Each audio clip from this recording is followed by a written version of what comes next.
country. And then Star TV, Star FM was privy to bring live all that happens during the nomination period, at the Independent Electoral Commission, that is the IEC. Well, as you already highlighted, on all the front pages, of course, will be the IEC acceptance of nomination, of 6 presidential candidates, and then they reject almost about 15 aspirants. So that tells you how hectic and how important these elections are in this country. Unfortunately for us today, we have only the Foroya newspaper, who is here with us. We'll be looking at, some of the stories that we get in the Foroya newspaper, and then we'll also be looking at the IEC documents, that rejected, some of these, candidates. Yes, thank you very much. It's quite interesting, and I am sure we will have to take a look at the seriousness of some of these candidates. During the analysis, during the nomination process, we had we were analyzing to see whether they've been definitely serious about this whole process, because I can't understand being a candidate and you're going for a nominations without even, going with all the criterias that you need to be nominated for the elections, to take part in the elections. I think we, Yeah, we will take a look at that. When we look at the document yeah, that IEC prepared, and yeah, then you see to read that it seems some of them did not take this thing very seriously. they didn't. They were playing with Gambians, honestly. They were playing with our minds. So we will discuss about that. But first of all, let's just look at the Fourier newspaper. Newspaper, If you yeah. want to, can just put the Fourier newspaper on the screen.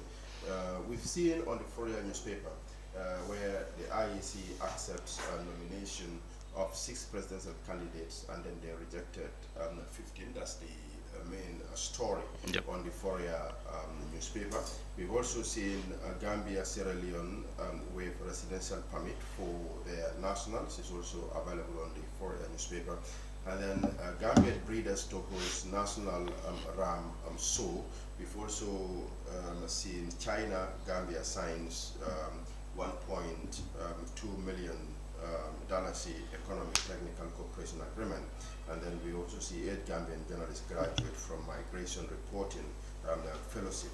These are some of the main top stories on the Fourier newspaper, but we'll be concentrating only on the IEC acceptance of nomination of 6 presidential candidates and rejecting 15, because people were thinking that all of them are going to qualify, but at the end of the day, we just see out of the lot 20 something, we just have almost about 6 candidates that are qualified for to be nominated as president aspirant for these elections in December. Yeah, that reminds me, Sarah. I forgot to mention Mr. Abdullah Ibrahim Ajase, and yeah, who was also accepted by the IEC. Yeah, Yeah. yeah. And looking at the documents that rejected these candidates, you see to read that there are some candidates that already cancelled their nomination, and then those candidates, include Matthew Gomez, who was an independent candidate, and then you also include GGFA party, APP, Tamsir M. Jase as independent candidate also, together with Mamadou Ba as an independent candidate. So these people already, cancelled, their nomination. So those who have been disqualified include Joseph Henry Juf, who recently was disqualified. And some of the issues that the Independent Electoral Commission raised was that he did not comply with Section 42 of the Election Act, in the sense that he submitted support of nomination by registered voters on notebooks and not on the legal prescribed form. So this tells you,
most of them have. In fact, I think four of them. Yes, and then it was not, mentioned. I was surprised why IEC even did not mention that.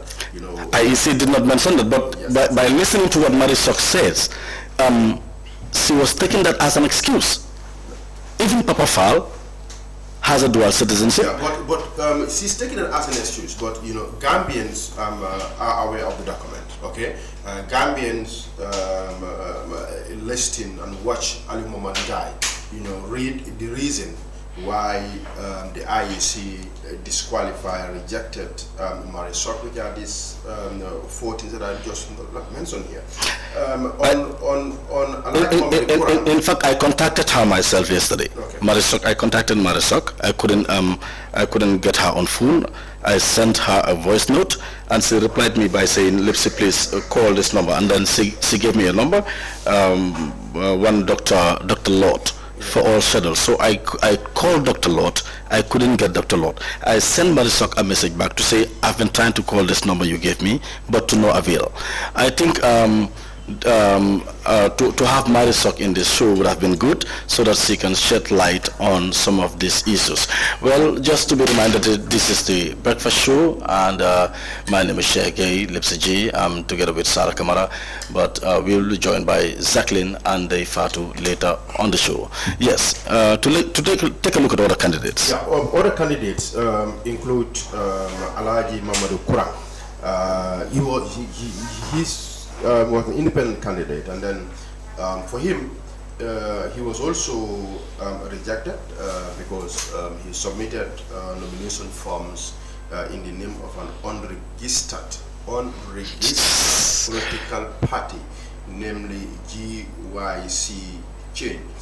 He did not comply also with 42 subsection 2A, being that he did not submit the legally required number of support to nomination by registered voters. So this is the main reason why, because I was not even expecting that he was going to be rejected, because I thought that he was going to pass, but at the end of the day he was registered, he was rejected. But he should have known better. A political party that is not registered by the IEC, you cannot submit forms. That's what I said. All these people are London, men, women. So they should have known better. They should have in their staff legal staffs, who would advise them, on some of these things. Honestly, they should not have, made these mistakes. All of us, even the kids going to school, knows that IEC accept political parties that are already registered with them. But you submit forms, in the name of unregistered political party. That is totally uncalled for. Seriously. Yeah. The truth is, some of these candidates were just trying to take IEC for a ride, because these things are very expensive. You cannot be doing this. These people were not serious. They were not serious. Like, seriously. We've said this many a times, that they were not serious, and it shows. They were not. So I just hope IEC will have to do something about this thing and change, so many things for, exactly, because we cannot be having the same thing. It was also rejected, an independent candidate. What was said is he submitted symbol in the name of an unregistered political party, that is PAP.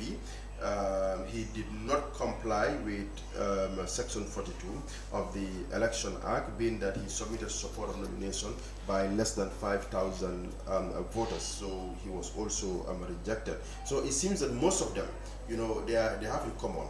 They don't get the required registered number of voters, to nominate them. We also have Mamadou Ba, independent. He did not comply with Section 42A in the sense that he submitted support of nomination by less than 5,000 registered voters, only for West Coast region and none from the other administrative areas. So you see, he only concentrated on West Coast region or administrative area. He did not, submit. So he was also rejected. Bankoli Yawo Jojo Ahazi, that's Banki, the Rastafarian. Yeah. He did not comply with Section 42, subsection 2A, being that he submitted support of nomination by less than 200 registered voters from some other. And then you also have ANRD. Lamin Satu Bojang. He did not comply also with Section 42. A lot of them is Section 42. Section 42, in the sense that he submitted support of nomination by less than 5,000 registered voters. So at the end of the day, what happened? He was also rejected. Let's quickly rush to my Ahmed Fati. You know, this is where I was surprised. Yeah. My Ahmed Fati, I was surprised together with Dr. Ismail Sisi. To be honest, people never saw it coming. Yeah, my Ahmed Fati, he said he has not complied with Section 42, subsection 2A, being that in Banjul administrative area, he submitted the support of nomination by less than 200 registered voters as opposed to the legal required that a candidate for election to the office of president shall be nominated in the prescribed form 1 Part A of the 4th schedule by not less than 5,000 voters whose names appear in the register of voters, with at least 200 voters from each administrative area. But Mai is saying that there's an error. Yeah, especially in Banjul. Yes, that's what he said, because he said in Banjul he submitted the normal, required vote, and then he said he was going to appeal because immediately IEC declared that he is unqualified. Mai went to his Facebook page and then said that he is going to appeal to it. And we can also see what happened. He said he went to the IEC, ground at night, and then what happens? Nobody was there. He tried to call something. No, he called Sambujang. He said he called Sambujang and told him that he's home. He should call Ali Mamanjai. He called Ali Mamanjai, and Mamanjai said, "Well, I am home. Please call Sambujang, because Sambujang is the person who is responsible." Exactly. Yeah. So he said there was twist and turn that was happening with.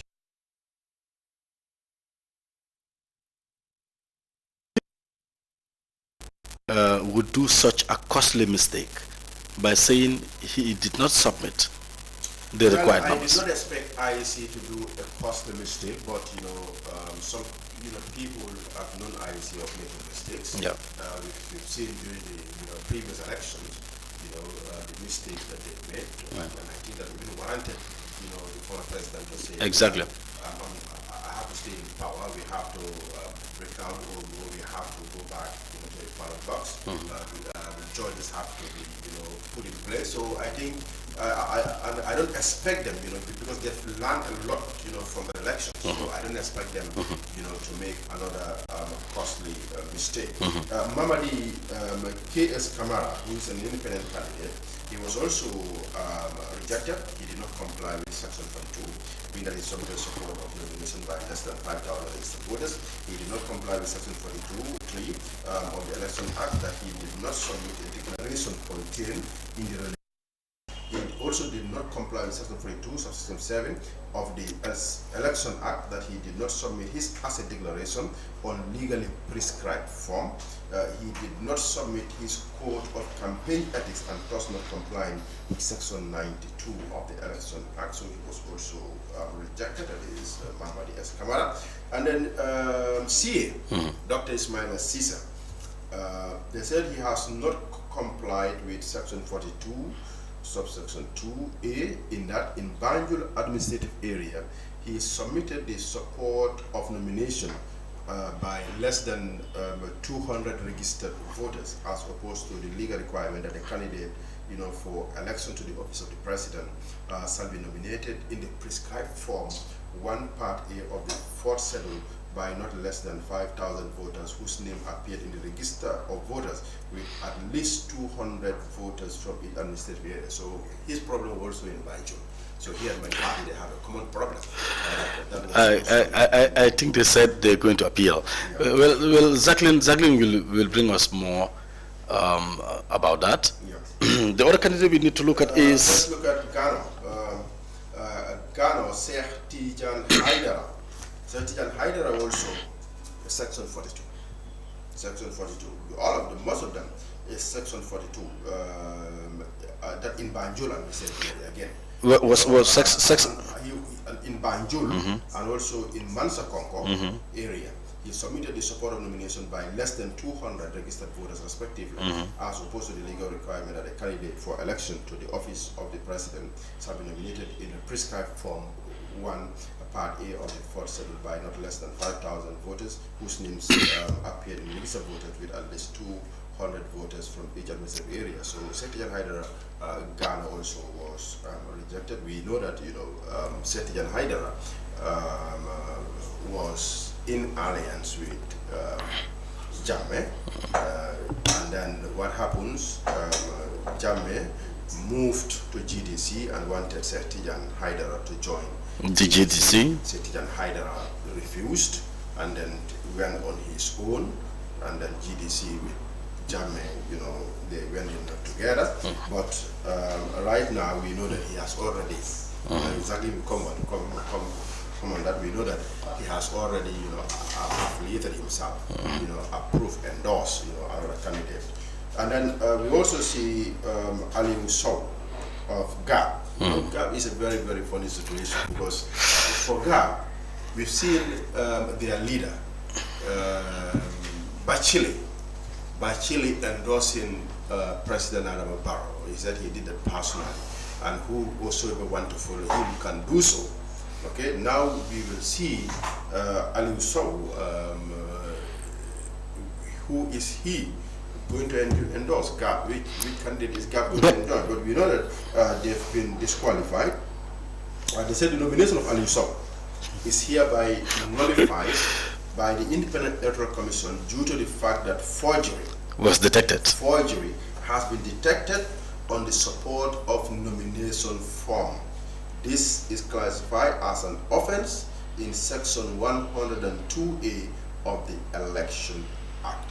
So they forge. Yeah, Sarah, how serious were they? Because No, after they were not serious. They were not serious. Maybe they thought that IEC would not detect if they forge. An institution like IEC, you cannot be taking them for a ride like that. They forge voter support for this nomination. Maybe they thought, okay, well, times against us, let's just put this and that there, and then they thought IEC we are not going to take it because they should have known that IEC have all the registered voters in this country.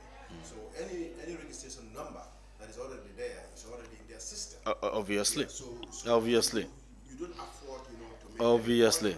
yeah, honestly. So this is way above. I don't expect GAP as a party To be doing that. to do such. And they are the only party. They are the only party. Now we are talking about change, this and that, these are the same political parties, that will come to us and tell us that this government is corrupt, this and that. For me, if I come, I will eradicate corruption, this and that. And now the same party is doing forgery. So a party that does forgery, you expect that party, which is serious. What is the party going to do? Which is very, very, very, very serious. I think. Then they will start forging money, forging other things. Honestly, yeah. Yes. Let's take a look at this video by Dr. Ismaila Cisse. Yes. Let's just finish. You also have Seth Matar Nyang. Okay. He was also an independent candidate. Yeah. They say he did not comply with Section 42. Okay. So Seth Matar Nyang was also disqualified. Okay. Papa Fa, independent. He also Section 42. He was being affected, in Mansa Konko area. So he was not. He did not qualify. And then we've also seen Yusufa A. Dumbuya of DP. Yusufa A. Dumbuya, I said it here on our platform, that Yusufa Dumbuya, should not make any mistake. He was the last person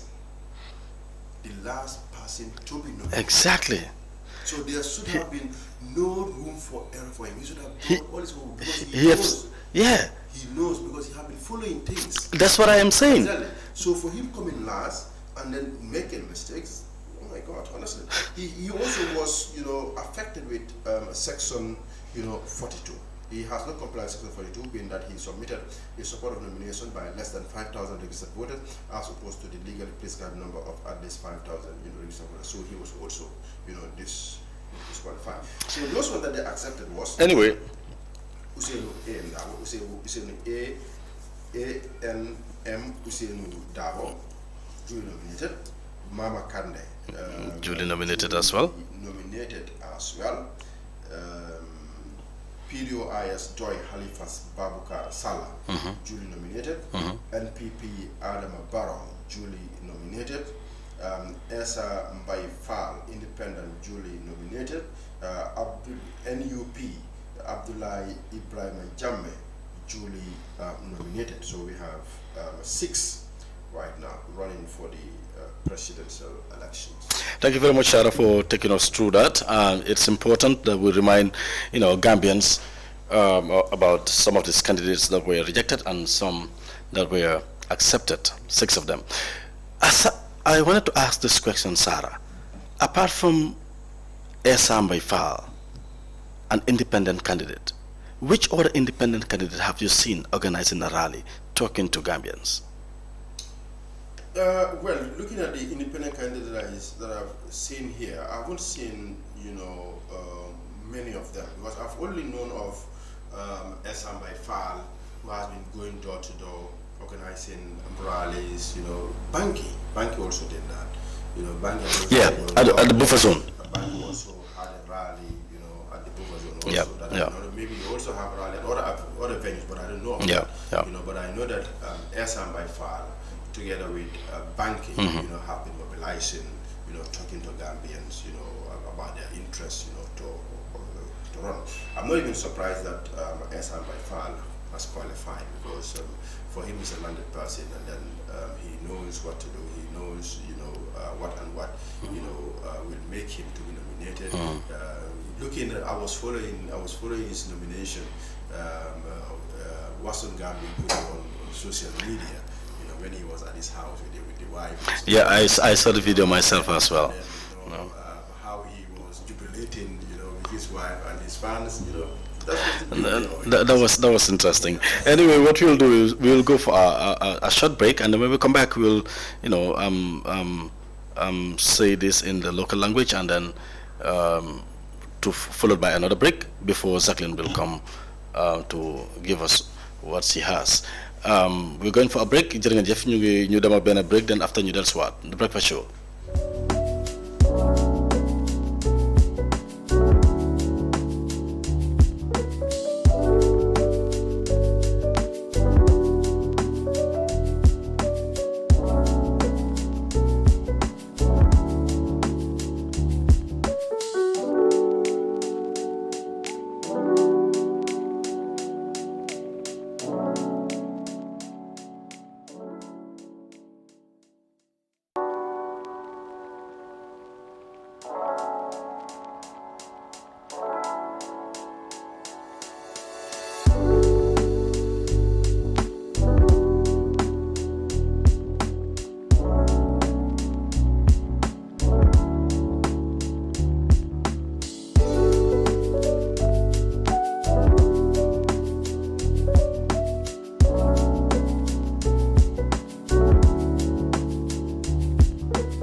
back to the breakfast show jërë ngeen jëf mbokk yi ñu dellusiwaat ak yéen Sara laata ñuy ñuy tàggatoo ak loolu liñ doon waxtaanee léegi ci nominations bi ak yooyu dama bëgg rek ñu indi ci leeral tuuti su ko defee ñu dem ak Jacqueline mu am fu mu jaar ak ñun liñ doon wax rek mooy li dem ci fukki candidate ak juróom dañ daaxalu seen nominations juróom benn candidate lañ nangu ne.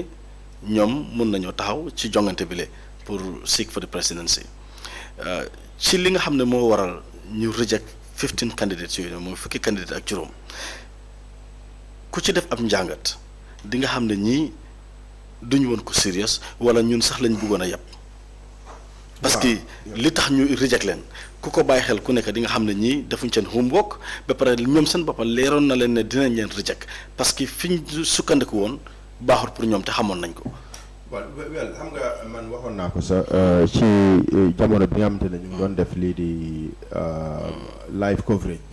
wax naa ne IEC am na suma dis candidates dañ ne woon reject on the spot outright.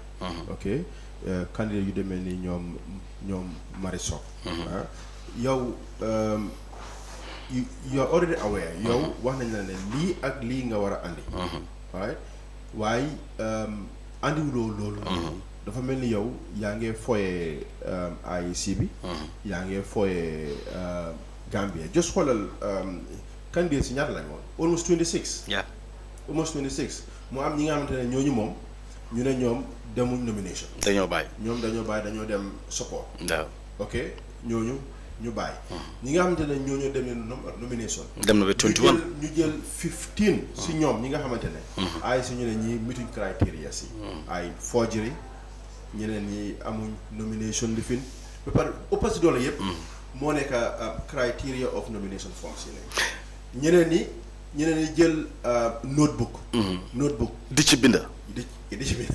xam nga loolu moo tax gis nga nañ ko wax rek te dee ba yéen ay yabaate la pour Gambians yéen ay yabaate la parce que yow su fekkee ne yow da nga ne li fi nekk baaxut yow da nga bëgg a change système bi nii ak ne le nangam ak nangam nga ñëw pour yow fi ñu laa tànnee pour jox la li nga xam ne moom nga doon ut ñuy di teg ay forgery it's serious ba pare ñaareel bi mooy yow réewi Gambia dem na ci 2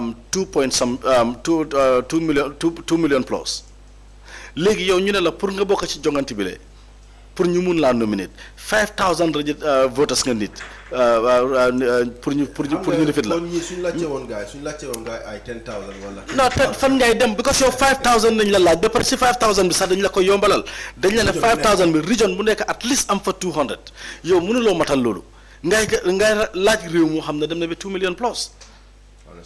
yabaate weesuwut loolu. so man foog naa ne candidates yi dañu war a def seen homework ba pare foog naa ne li nga xam te ne loolu moo waral lii nii yëpp. moo nekk lu ñu wàccee déposit bi la. ok déposit bi. fukki junne yi was 1 million. waaw léegi ñu ñëw andi ko $10,000. $10,000 Cheikh ku nekk mun naa dem jël $10,000 ñëw mu dafay taxaw presidential election my friend. ok president election nekkul li nga xam place bi nga xamante ne is a very important place mu nekk the highest place in this country. so nekkul place bi nga xamante ne dafa war a yomba. ok lu ñu war a def moo nekk National Assembly dañ ko war a delloowaat nañ ko delloowaat to $1 million. su fekkoon ne this $1 million was there honestly gars yi nañ ko jël serious because kenn du bëgg a déposit sa $1 million ba pare. nga ñëw ay si reject la. yeah because $1 million bi ñim laal rek.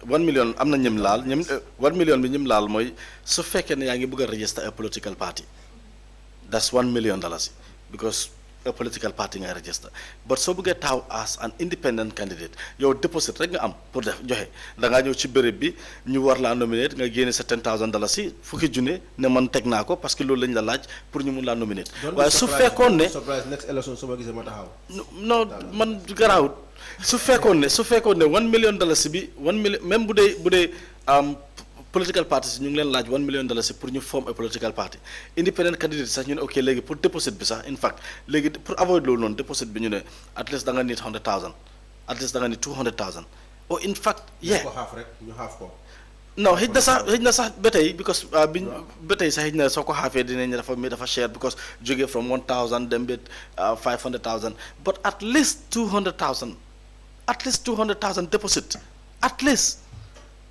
su ko defee mbas mi maa gis ni yëpp duñ ci bokka am na ñoo xam ne ci campagne bi lañ jógee rek nañ ma ne xam nga lan la because ay opportunities lañ because li xew mooy man am na ñoo xam ne leer na leen ne. xam nga waxoon naa ko fii waxoon naa ay opportunities lañ. waxoon naa fii ne most of these candidates yëpp. su pare. dañoo xool fan la seen wërsëg nekk. non opportunité nekk. non loolu moo leen tax a taxaw. gars yi dem bootu foofu noonu loolu moo leen tax. loolu moo leen tax a taxaw in the political scene. yeah ok pour am place rek. finish because man mënuma understand ne yow yaa ngi xeex nit. nga oppose ko nga ne kii nguuram baaxut. amul loo ko yëkkut. tey ju daxal la nga dem boole ci moom waaw. nga dem si moom. dafa jaar sax waaye Jacqueline dina ñëw. non Jacqueline loolu dina ci indi leeral parce que dafa baax rek ñu waxoon ko ci wolof su ko defee nit ñi ci local language su ko defee nit ñi understand bu baax a baax lan la ñoo wax parce que réew mi dafa toll foo xam ne nit ñi dañ ci war a def fulla ak fayda su fekkee ne ñu ngi xeex réew. ñu ngi xeex bu ki ne ci boppi réew mi ne réew mi dafa manqué nangam réew mi amul nangam ak sàngam yow mi nga xam ne yaay xeex loolu bëgg ñu teg la ci boppi réew mi ñu rek ay charte yi nga xam ne moom lañ la tegal sax ne la soo ko matalee bokk si jongante bi yow mënuloo matal lu mel noonu am na ñoo xam ne sax dañ gis ne dañ am forgery si seen forme si loolu dafa garaaw waaye si lañ ko fa lañ koo bàyyee dañ ñu dem seeti Jacqueline. Good morning, Jacqueline. How are you? Good morning, Lipsy. You're looking beautiful. Thank you so very much. Yeah. It's good to be back after a long break. I would say it's long because I love being here. It was a long break. Yeah. And also a quite interesting one. Really? We have seen so many happenings in our political atmosphere in the Gambia. And one thing I will bring first is Dr. Ismaila Ceesay's video of him coming out after he got rejected by the IEC. I will allow Basiru to play us that video and then we'll come back and analyze. Basiru, play us that video, please. Hello everyone and good evening. This is Ismaila Ceesay, Party Leader for Citizens Alliance. I greet you all, wherever you are in Banjul, in Gambia or in the diaspora. I greet all party members, all party sympathizers. I greet every citizen. As you are aware, the IEC named the list of candidates who are qualified to run for the 2021 elections. And as it turned out, CA, our party, was disqualified. According to IEC, because we did not meet one of the requirements, which is having a minimum of 200 registered voters who will nominate our party, in particular in Banjul. However, I want to make it clear that we submitted over 250 signatures on nominations from Banjul, but IEC is saying that what they have is less than 200. Now, this is the situation. Just to let you know that we have made a decision to appeal this decision by the IEC, but tomorrow we'll send in the appeal and we'll wait for the outcome of the IEC and then we'll keep you updated. Assalamu alaikum badingol, ntalal badingma Ismaila, mbe pati dingo be kontona, mbe Gambia dingo be kontona be dawda, gamba jang bantala bankungkang. Bi IEC fintale, mol mi alon ko wolle qualified pour kata kate fayola 2021 e wolle tol kumandi. Al natake Citizens Alliance ntol to mantaraje. Iko bawon dolman qualify kata munana dalilu. The party leader of the Citizens Alliance, and we heard him saying that they will appeal and wait for the IEC. So what's your take on this? Him being rejected. It came as a surprise to me that CA, of all people, would be rejected. It came as a surprise to many people. You know, somebody like Dr. Ismaila Ceesay, you wouldn't have it in mind that he was going to be rejected, to be honest. Okay. Together with my father as well. Sarah might have something to say about that. Yeah. It was a surprise to me. Yeah, it was quite a surprise because we've known the work you know, that CA has done in this country just to establish their party. You know, we've also known the rallies, you know, the campaigns, you know, the tour, you know, that they have done in some of the regions.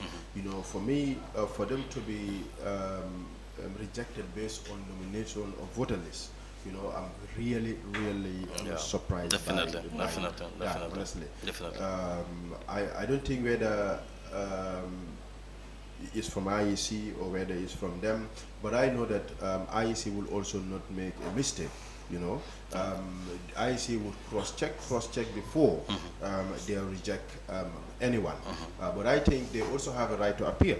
Yeah, and then which they say they already did. So if they appeal, for me, they have a limited time frame, you know, to an appeal. We've seen what my party has already gone through. So we don't know whether CA have also gone through. And then we are not privy to the time frame, you know, of the appeal process. You know, maybe it's within 24 hours. Nobody knows, okay? But let's wait and see. Maybe CA will organize another press conference, or that they will release a statement, you know, saying whether still now they have been rejected. But what we know right now, CA is not qualified. Okay, that's the information that we can tell the Gambian people. But it came as a surprise that Citizen Alliance of all, you know, the groundwork that they have been doing, you know, the money they have invested. They've invested a lot. You can tell. In this, just to establish CA to make sure that they have all branches in this country. Definitely, honestly, definitely. It came as a big surprise. Looking at all the new political parties in this country, they have been the most vocal. Yeah. Political party, newly formed political party in this country. Like they always want to keep people informed. Like they held monthly press briefing every month to keep the public and especially the media to disseminate their information to the public. And they are active on all platforms. They were. All platforms. They are. But I guess that was not enough. Maybe there's something that is wrong. I don't know now. No, maybe that was not enough. Something must that have was gone not enough. somewhere. They needed more registered voters to back them. Yeah, especially in Banjul. You know, I think the main probably fight is in Banjul. Yeah, it's in Banjul. But I don't think. It seems one person has dominated Banjul. Yeah, I know. So I know someone. But Someone I has dominated Banjul right now. Anyway, I don't think IEC will be able to make such a costly mistake again. No. They're very careful, and they have been emphasizing that they will be very careful that to not make a mistake like what happened in 2016. Yeah. So that will be really costly. Yeah. If it is a mistake. Exactly. Yep. So moving on away from that, let's come to the independent candidates and some of the political parties that were not nominated by the IEC. We have seen some of them going to State House endorsing President Barrow after they have been rejected. Now, this has received a lot of comments on Facebook. And let me just read this one quickly.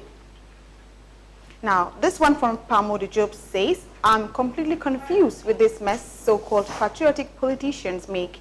Imagine you stand against someone to oust them from the presidential office because you claim they can steer the affairs of the nation, plus many other reasons.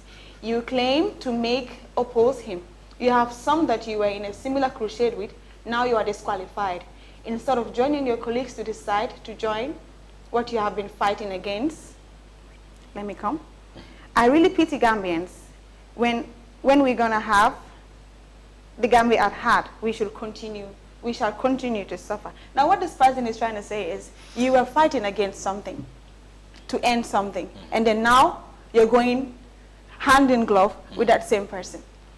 Now all these endorsements, like we're joined by Ibrahim Taboramane, Mamadi K.S. Kamara, Tamsir Jase, Independent, and Dr. Amadou Kante of CDP. Yeah, for now, those are the ones that I have here that have endorsed President Barrow. Exactly, this endorsement. Sometimes I looked at it and I laughed myself. Why? Is it funny? It's very funny. In what sense? Because they knew they were not going to make it. Okay. They knew they were not going to make it. When they announced to say they were going to contest for the presidency, something was at the back of their mind. It clears its source out. And what's that? What would you say that was? They were just seeking for opportunities. You mean they're opportunists? They are. Sarah, what I am saying this loud and clearly. They are. They're opportunists. Okay, let's see, Lipsy. Lipsy has something very important to say about that. How about you, Sarah? Yeah, well, we all know when candidates, you know, aspirants started, you know, saying, you know, they want to be, they want to participate in the elections. I said to myself, number one, since from day one, I've been saying it, okay, that they are looking for positions. They know the government that is coming back again is going to be a coalition government. In this country, we'll be having coalition governments, coalition government, coalition government. Repeatedly. The trend is going to continue. So all those people, who want to have a share of the cake will want to go independent or establish party. Then when the going get tough, they will just withdraw and go and endorse someone. Because the moment they endorse you, all right, it's win-win situation. I endorse you, and now when you win, at least let me have a position in that government. If I don't get a minister, you can make me ambassador or deputy ambassador, or you can, make me to work, under the ministry in the departments, anywhere. So I think that's the game that they are playing right now. Yeah. But what I'm saying is, if I am President Barrow, you are endorsing me, okay? I look at you, for example, let's say, who endorsed him? Tamsir Jase, Tamsir Jase, Gano, Tabora Mane, Gano, Let's say, Shetian. I will say, okay, Tabora, I will look at your base. Okay, how powerful is your base, all right? Can Tabora, do Tabora have anything to put on the table that he can put on the table to convince NPP that, okay, if I come with this thing, all right, you will win. You see, these are things that NPP should be looking at. But right now, I know NPP are not looking at that. Right now, anybody who called was an independent candidate or established just in a political party that has no office, a briefcase political party. They would just call and say, I want to see the president, I want to endorse the president. Come to State House. Yep. You go, you meet the president, talk, you sign. That is what is happening. They are not looking at what can these people bring for them. Honestly, and this is what they have to look at. I totally agree with you, sir. Looking at all these candidates who endorse President Barrow, it is Tabora Mane who have pulled more crowd than all of them during their nominations. Yeah, even Setian Haidar. Setian Haidar pulled a huge crowd. Setian Haidar did well because the guy is from Burfoot, and then he has a lot of people, in Burfoot. You know the Sanimentary ward. Sanimentary ward is very big, and Sanimentary ward is very powerful. Yeah. So if he can, if he can convince MPP that I will help you, with the Sanimentary ward. Yeah, no, that's a plus for NPP. Yes. But I think Tabora Mane pulled more crowd than Gano. During the nomination process. Talking about crowds, let's move away from all these endorsement stuff. Now, there is this, let's say, a slogan going on, crowd competition. Crowd competition? Within the political parties. Do you think that is important? Like, it is important. Competing against each political party, as in, I pulled the huge. It is important. The most paramount It crowd. is important. How? Because the thing is, someone will be sitting right there, and he has not decided yet who to vote for. But by looking at the crowd, that might really convince him to join that political party. Okay. And it's happening. I've seen people, saying they're going to vote for Party X because of the crowd they've seen. Okay. It's happening. It is important. Meaning you will not be confident to vote for someone if you don't see a huge crowd rallying behind them. Because they will say, Kiwi never in fact, you know what they will say? Man duma yaha suma karta, tanga sanil ko hamna ni daf la leer de du win. Man gis na man mbolo mi ni, hay ñi lay sanil parce que ñi ñoy win. So it's important. Crowd is important because crowd bobu nonu setlu ko. Once you have that crowd, settle the next day, it will be the talk of the town. Everybody will be talking about you. Exactly. That's what they will tell you. It seems that there's funeral on social media because they put a light crowd. Okay, UDP went and said they are also not doing, crowd competition, this and that, this and that. You see, but all political parties are doing crowd competition. One good Even example. my party emphasized that when he went for his nomination. They all said it. Okay, but at the end of the day, if you look at how things are going, it's like... What counts a lot? What counts a lot is the crowd that you're going to pull out. The crowd you're going to pull out determine whether you are going to win or not. Honestly, tell me where it has happened. Okay, not even in this country, that the person with the lesser crowd wins president election. That can happen. But Sarah, small mass in you, ñom ambiance bi rek lañuy top jox ma free t-shirt nga dem bahana ma topala. That's it. Ambiance bi mo la yobale. That ambience that you are following, okay, that ambience convince, another person who is sitting at the house, watching the TV, see a large crowd and a small crowd here. That person will say, hey, these people, they've already won, exactly. So let me give my vote to them. Exactly. So crowds matters a lot. Honestly, if you don't have a crowd, boy, forget about it. No, there are low chances of you. In politics, crowd matters a lot. You talked about my party. My party, obviously, it wasn't a surprise to see my party. It's we are not in crowd competition or whatsoever. It's not a surprise because my party is not pulling the crowd. No, that's the fact. Mine is not pulling the crowd. That's it. Pull the crowd. That's it. And I even saw a picture of my party, where he hold that UDP this thing. The UDP flag? Yes, exactly. Yeah. So what I said is, although he said, okay, they met, and then, the flag was given to him. Yeah. So, it's sort of, this thing. Well, I like that. I like that. But listen to me. GMC has been rejected. Where will they go? Most likely UDP. Yeah. When my party was out of the country, okay, GMC was in the hands of UDP. That's what, UDP were taking care of GMC. All right. Yeah. So what will happen if right now, most likely, I don't think whether my party, will go to President Adama Barrow, because what my party has said. But politics is all about interest. It's right? interest. You can come criticize Barrow, attack Barrow, seize everything that you want against Barrow, yet still so whatever feels much check with toy. No, Madam. Sarah, all these candidates. We have seen an example of Mama Kende. Yeah. When Barrow went into a coalition with APRC, he said a lot of things. Yeah, he said now he's been back with some of the former APRC president is at supporters. Equatorial Guinea, and the president is right in the Gambia wiping his shoes. I'm telling That's you. what he said. Yeah. President Bangi Equatorial Guinea. Why former president Yaya Jammeh mu Equatorial Guinea. Why holal president Rewmi Adama Barrow mo neka ci biir réew mi di ko fompal dalam. That's what he said. Ñepp ñu ko doon dégg. And then after you so bopp nga dem na former coalition with those people. Gis nga. Motax ma la Jacqueline, this is clear. Gis nga affaire yi we are not into crowd competition or whatever. Waxi neen la. Ñi ko wax dañ mënta pour crowd bu mel nonu. Understand? Ñi mëna pour crowd bu mel non tam diko waxtaan degguwut ci ñom, because I will give you one example. Gis nga ñu pour crowd bari, the likes of UDP, the likes of NPP. Gis nga NPP came for UDP came first before NPP. You def sen nomination gis nañ crowd buñ pool. Xam nga it was a very massive crowd. It was. In fact ñeneen dañ taw sax na jeexna bi mom fi la am because of crowd buñ pool.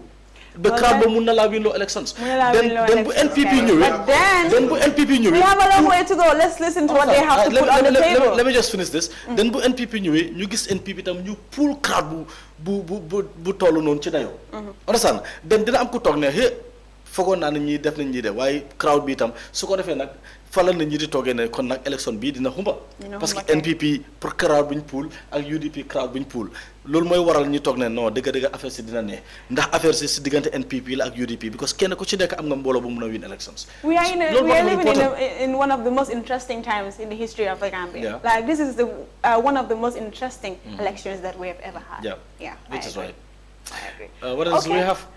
I'll allow their father to bring the rest. Okay, before you go, I will say it. Okay, I will say it again and I will say it again. Maybe people will say whatever thing that they want to say. The elections is between two political That's what I said. parties. I've said it here over and over and over and over again.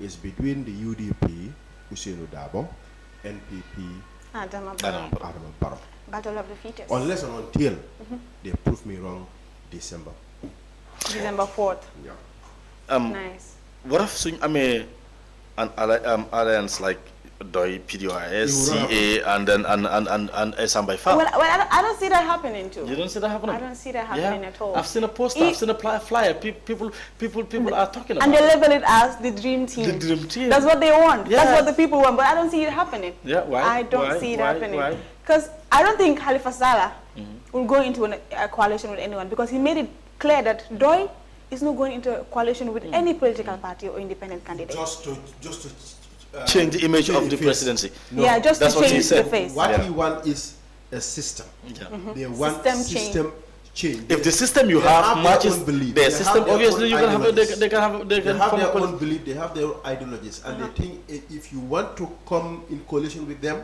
you have to accept what they want. Meaning they are not ruling it out. Meaning they are not ruling it out, so it can happen. But how many parties are in for that? Not many. Anyway. And the main problem why they will not all come together as one. All right. Can I jite mbaru? Is can I jite? Ken du nangu sam. Samora mu jite la. Exactly. Lolu mota li nga xamantene lolu la CA don work on mu fail. Okay? Because ken du nangu kenen mu jite la ku nekk bëgg na jite. That's it. And number 2, ñom dañ gis ne CA okay is a new party. A new party and ñom the other political parties have been there for a while. Yeah, over decades, 2 decades or so. Yes. Buga organized coalition, buga ko jite. At the end of the day, man, I've been here for so long, I will not accept that. No. Gis nañ Ismaila Ceesay génn di attack after bi loolu happening, gis nañ mu génn di attack Halifa Sallah the PDOIS di wax ne balaa nga wax ne da nga war da nga nit balaa nga change system bi nga change yéen seen parti bi si boppam parce que parti boo xam ne mu ngi fi booba tey mun leen a change seen structure bi nangam ak nangam mu leen a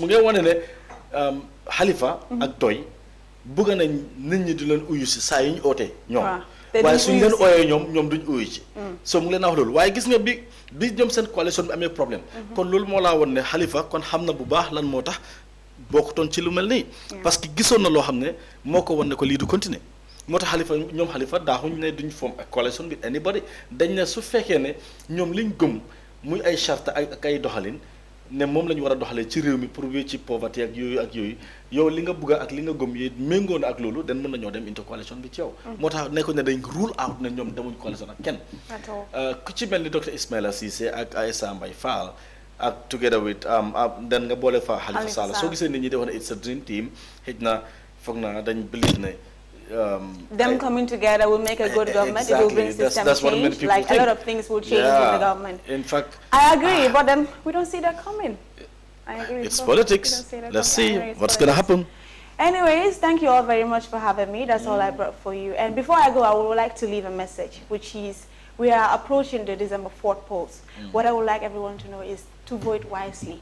The decision you make today might affect your unborn children tomorrow. So vote wisely. Yeah, that's all I have for you. Thank you so very much for having me. See you guys tomorrow with more feeds from our Facebook page on Star TV and www.star.gm on our website. Thank you all. Jerejef Abaraka. You're welcome. How do you say it in Jala? Emitekati. Emitekati? Yeah. Emitekati means Abaraka. Emitekati means thank you too. But Emitekati also means Yala. Is it something? Ellipsi. Okay. I'm saying goodbye. I think it's time to go. Damalate. But you hit the Deglo Jola, right? Okay, guys, we'll take a short break. We'll be right back. I'll give you a proverb before you go. I'll give you a proverb before you go. Basiru, let's go on a short break, please. Okay, all right. A Jola proverb, right? Yeah, a Jola proverb. Basiru Balanga, a Jola proverb. Lipsi Mambang. You're not interested? Lipsi Mambang. Ganyune naka kasing sing lemu kumulma. What's that? Just go. I'll tell you later. Basiru, thank you so very much, guys. All right, because I'm not tempting. I'm not tempting, okay? You know, tempting can do segelem. Because I go get segelem. The father, you pay turu. What a guy kasing sing lemu kumulma. Oh, okay. Yo mala mun. Anyway, thank you very much, Jacqueline. Thank you for having you. Yeah, we're going for a break, and then when we come back, we will welcome Daifatu.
jërë ngeen jëf su ko defee ñu dellusiwaat ak yéen ci programme bi leen di Breakfast Show di leen jaajëfal bu baax a baax ci ànd profet bi ngeen ànd ak ñun su ko defee ñu ànd ak Ndeye Fatou mu indil ñu liy yëngal réew mi.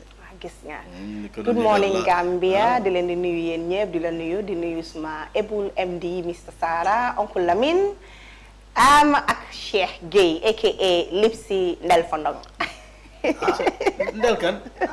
ba suma Ndel bi mooy. non shine na suma Ndel moo xam ne lii du Sara Ndel Lipsi dégg nga nag man su ma tuddee ma ne Lipsi xanaa da nga ko diw non garaaw bi nen laa si toog booy suma Ndel bi léegi moo xam naa ko dukub neex nga ndelu de I know am na ñoo xam ne seen boppay comme xooxi buy xam naa loolu ndelu du rafet Assane ñeme naa ndelu su ma ko déggee yóbbu ko kaso jaasa ñeme naa ndelu non ndel du pour ñëpp de am na loo xam ne waaye ndel jàppal Moustapha Ndiaye ak Babacar ya sax Lamine am na loo xam ne ñu bëri bokku ci dañ koo gis di ko dégg waaye bokku ci man gisa man suma ndel bi man maa njëkk ay suma boppa am na ñam go to my Facebook page léegi-léegi man na taalu naan ndel foo noog njabari bukki man sax moom téléphone jàpp ko baaxul mel ni boy xam nga lan la the brightest bald head jox naa la award boobu loolu but seriously nii nga mel ci caméra bi yéen mi ko seetaan maa ko jox award boobu xaaral seet fan laa war a gën a raay waaw seet na de te guess what man maa de ndel suma boppa really like seriously oh my in fact lii tey si suma laa ndelu balaa maa génn parce que dama war a ndelu waaw ndel suma boppa Sara mu ndel sa boppa yeah because man mënumaa remember kañ la nit géej a tiim suma boppa bi di ma ndel kon suñ paree show bi ni Mr Sara dina ndelu waaw inshallah yeah but first let's talk about xam naa daal balaa moo ndelu danga ko laaj Sara nee na tuuti ba xam loolu mun naa yow xamuloo ndax kawar bi moo koo daaneel ci moom ay soo ndeloo li koo daaneel nga ñëw kër ga gisatu ko nan la moo def ay sa nene tuuti kooku suma sista la non du ma dugga si wax yooyu noonu non Sara soo ko tuddee Sara ngi am bëñ moo xam ne fii la nekk bala nga koo gisoo ñu tudd ay sa nene tuuti daf ko dee muuñ ba bëñ bi feeñ c'est bon c'est très bien salaamaaleykum non su muuñee tam war ngaa muuñ waaw so Cheikh Gueye will talk about ST Dinding Mansa the Gambian Dream nekk na koo xam ne he's been recommended like worldwide I can say even the Tubabs are speaking Mandinka Dinding Mansa ma naata dulale be tey la hakeñ ST ye dula tey le kodi ST the Gambian Dream has been nominated at the Galsen Hip Hop Award 2021 under two different categories, the Best African Artist category and the Best Album Award in Africa category. Wow. Dinding Mansa album. Wow. This is a great thing, you know. But like, young don't remember, before the nomination, I was talking about being nominated, about our Gambian artists. They are stepping ahead, one step ahead. Estilum, what do you think? No, this is great. Like this is great. It's a plus.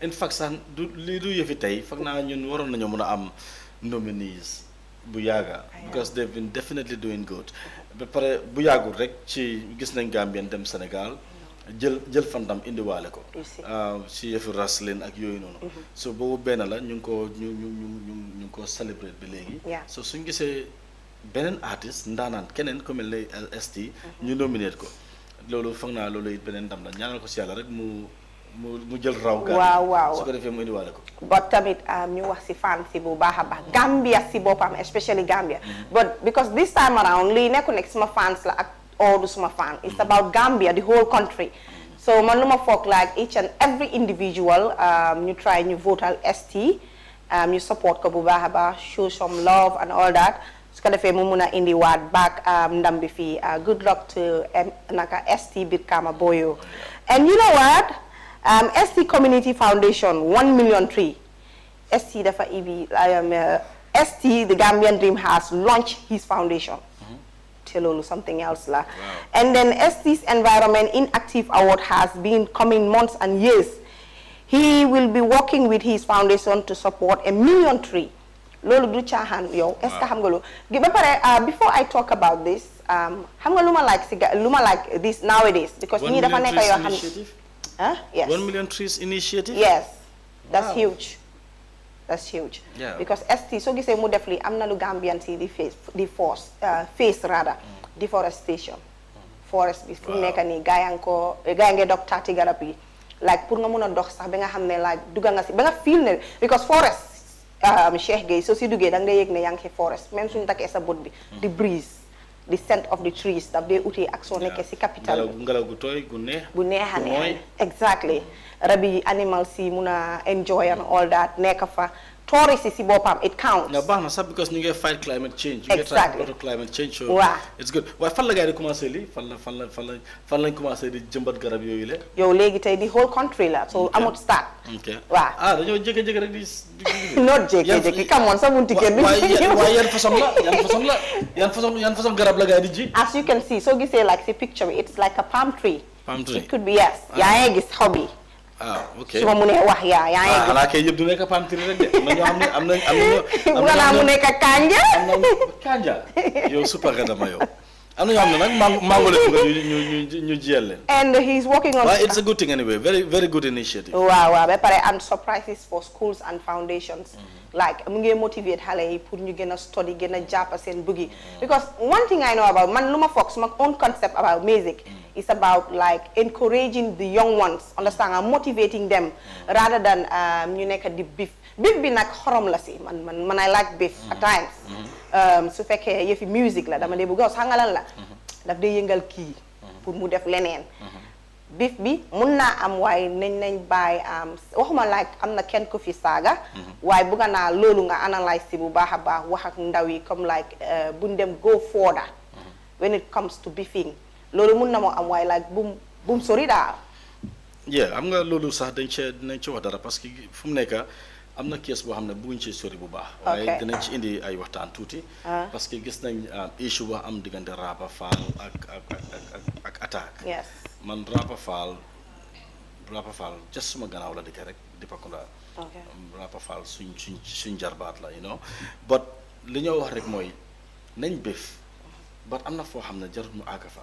parce que suñ seetee bif bi am America bif bi am Jamaica ak feneen ñu bëgg ko fi indi gis nga aada bi ak cosaan bi ak yooyu du benn ñu nag ñoom duñ benn yarin bi du benn ba pare xam nga niñ dëkkee du benn ñun fii koo si laal famille am soo gestoo bu baax a baax di nga gis ne am na feneen fu mu bokkee ak yow te daf day indi problème gis nañ ci Rapa Fall siinam bi am na si problème yóbbu nañ ko police charge nañ ko xaalis xaalis bu takku ñu fay nangam gi desutoon gars yi nekk ci loolu bañ téye ko war ko yóbbu police mu dem mile two for some time ñu release ko after bi gars yi fayee xaalis bi. it's a long process and it's not easy.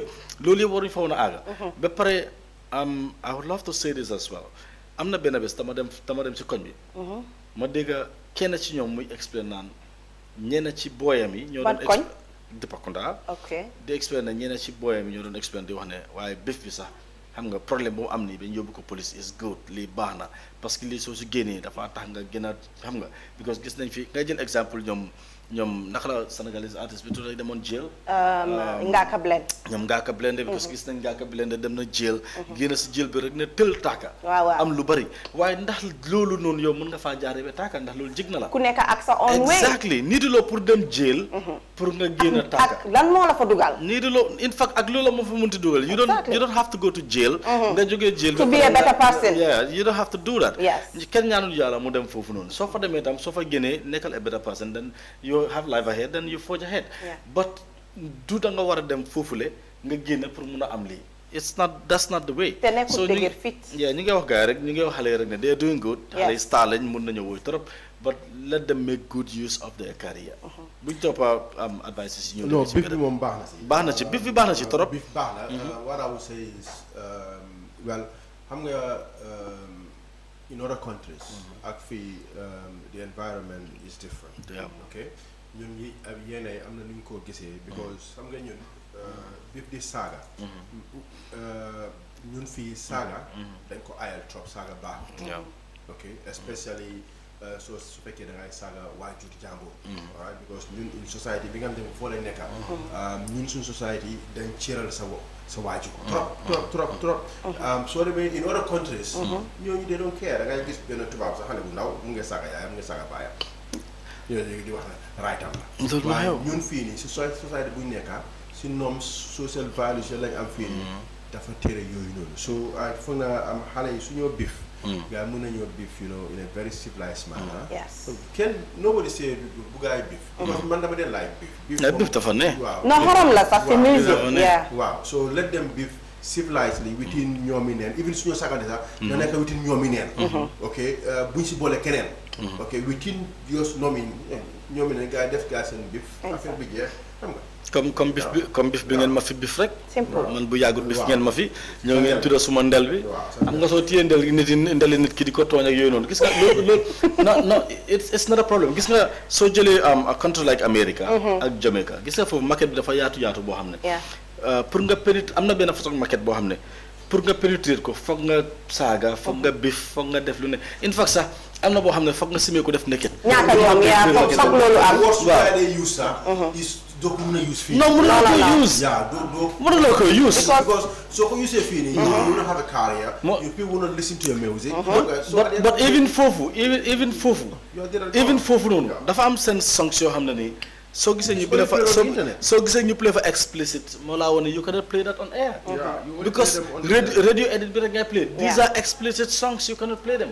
or after midnight si nga even. waaye lépp si soo xoolee fii nii let's say even Pura am nañ soo xoolee gars seen policy ak bi Pura am nañ loos yi nga xamante ne war nañu wax nañ ne warloo def loolu those explicit music yooyu warloo ko play it has how many of our Gambian DJs ñu dee play on radio ñoo xam loolu sometimes you tell them gars foog ne you are against them.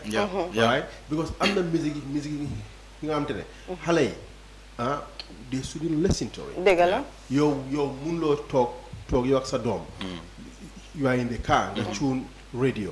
yaa ngi dégg some li nga xamante ne lu ñaaw la. am nga li xew mooy Sara. yow li nga is right because maa ngi remember that memo. bi guys sent on the warn radio stations yi. ne ñu avoid playing explicit songs.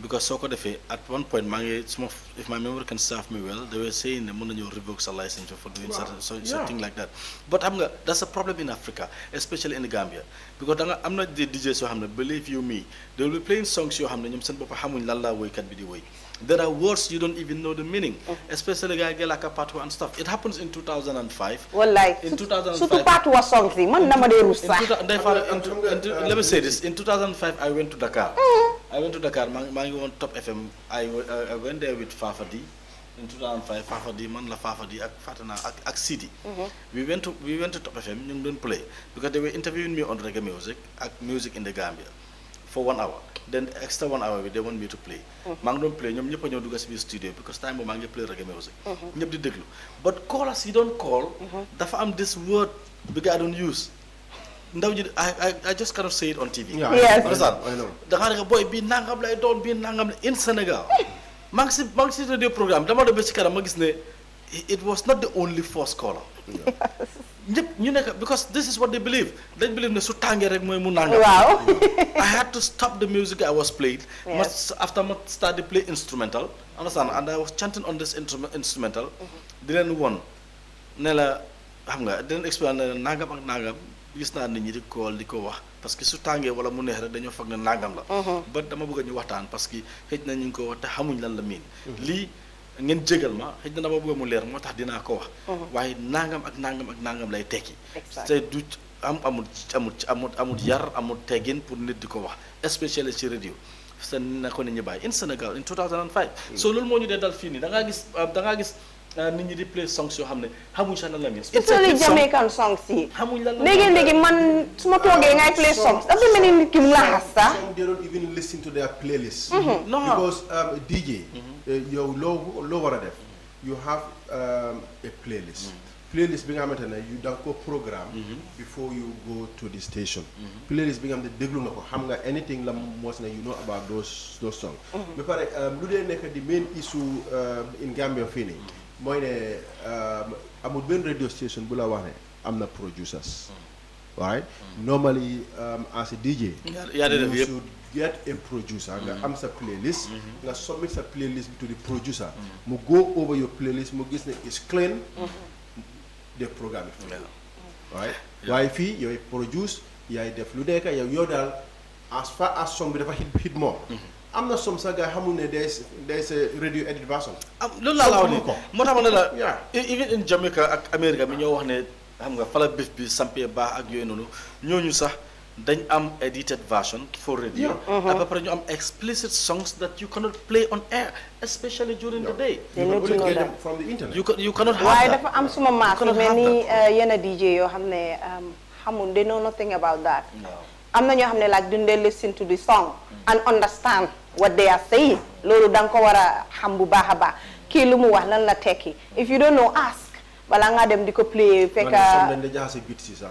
waaw daf dee am because man benn bés mus naa dugga moto Mr Sara kooku mu ngi play benn bok song bi yëpp saaga la bañ aaga xam nga léegi-léegi daal mooy loolu daal daf dee irritating torop and annoying so time bi fu mu nekk ni xocc na lool waaye fu mu nekk ni before that ñu dem ak A to the Fulani waaw the Basse Boy hopefully dinaa ko fi indi I promise you Mr Cheikh Gueye and Mr Sara Yeah, and Yes. that boy as well.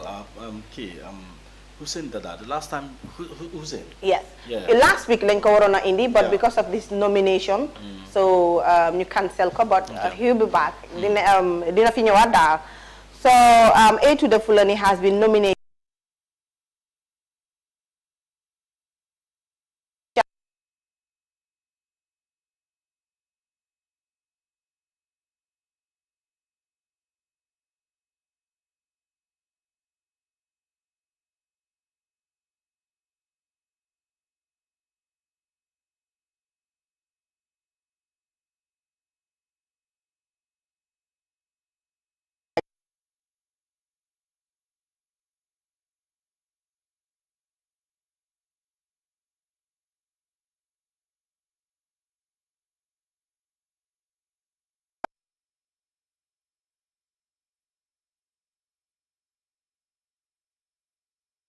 Katato's event.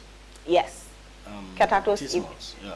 oh yeah T-Smalls And the show was nice. Yeah, Did you know that? Gis nañ mu pull a large crowd. yes the crowd was large and Even though sax ñun understand nañ ne transportation mu ngi nekk problème. yeah. Fuel shortage. su du toon loolu sax dina doon gën a fees ëpp noonu because why due to petrol and whatever it is loolu moo tax ñu bari mënuñoo dem because ñi nga xam ne ñu ngi dëkk from far areas mënuñoo waaye Mr Cheikh Gueye am na lu ma bëggoon a laal nag but like hopefully next week foog ma allow suma uncle Menga mu pamit ma si loolu we've been discussing about it about music la because am na ñoo xam ne like fexe pour yaaxa nit la daal so loolu concrete evidence la fa am tangible evidence yoo xam ne like su ma ko nettalee people will be shocked ne lii mu ngi happen in Gambia in the music industry but for now yeah dinaa ko hold on because everything is happening in Gambia. Everything like Everything. yes Everything. so no su waxee everything dina Man su ma nekkoon artiste. because gis nañ fi aspiring candidate Yes. kuy vie for the presidency nga indi ñu notebook pour Xam nga- di fit sa notebook bi pour ñëw taxaw Big Faa mu ne naka anything.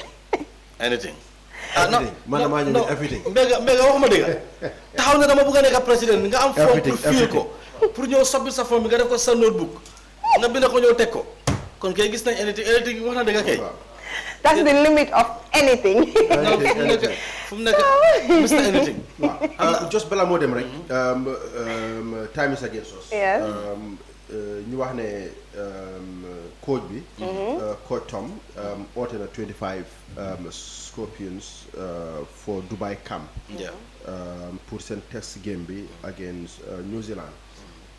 Squad list bi bokk na si kii di goalkeeper si Baboucarr Gueye Cheikh Sibi Lamine Sarr defender si Lien Guara Omar Colley James Gomez Noah Sonko Ibu Touré Seydi Janko Mohamed Mbaye Maodo Diadiou midfielder si Ibrahima Sohna Dawda Ngom Souleymane Mare Ibrahima Dabo Youssoufa Bob Ibu Adams Ablaye Diallo forward si Steve Traoré Ibrahima Colley Lamine Diallo Assane Cissé Mohamed Badamosi Musa Baro and Dembo Dabo. So ñi ñoo war a dem into camp.